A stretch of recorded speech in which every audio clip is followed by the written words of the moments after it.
কালকে আমাদের খুব বেশি বাইরের ফুড ক্রেভিং হচ্ছিল, তাই চলে গিয়েছিলাম একটি জায়গায়।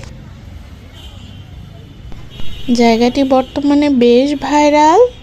এখানে পাওয়া যায় বিভিন্ন রকমের ফুচকা, চটপটি এবং সাথে আরও একটি ভাইরাল আইটেম রয়েছে। জায়গাটির নাম দেখতেই পাচ্ছেন, গোলগাপ্পা, এবং পাশেই রয়েছে ক্রাশ মোমো। তাই আমরাও অর্ডার করে ফেললাম বেশ কয়েকটি ফুড আইটেম,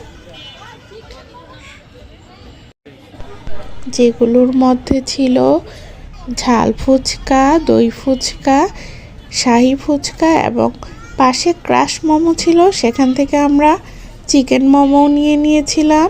সবগুলো ফুডের টেস্ট ছিল খুবই মজার। খাবারের জন্য অনেকক্ষণ অপেক্ষা করতে হয়েছিল, কারণ যেখানে খাবার ভালো মানুষের ভিড় তো হবেই সেখানে। ফুচকা খাবার পর যখন ধোয়া ওঠা মোমো খাচ্ছিলাম, শীতকালে অনেক ভালো লাগছিল আমাদের। আপনারাও আসবেন 7 নম্বর সেক্টর উত্তরায় গোলগাপ্পা এবং ক্রাশ মোমোতে। আশা করছি ফুডগুলো খুবই এনজয় করবেন। আর যারা যারা আসবেন, আসার পর অবশ্যই আমার ভিডিওতে একটা কমেন্ট করে দিবেন ফুডগুলো কেমন লেগেছিল। আমরা এখানে দই ফুচকা খাওয়ার পর চলে এসেছিল সেই ভাইরাল শাহি ফুচকা, যেটার জন্য এখানে যাওয়া। গোলগাপ্পাতে অনেকেই আসে শুধুমাত্র শাহি ফুচকা খাওয়ার জন্য, কিন্তু আমাদের কাছে দই ফুচকাটাই বেশি মজার ছিল।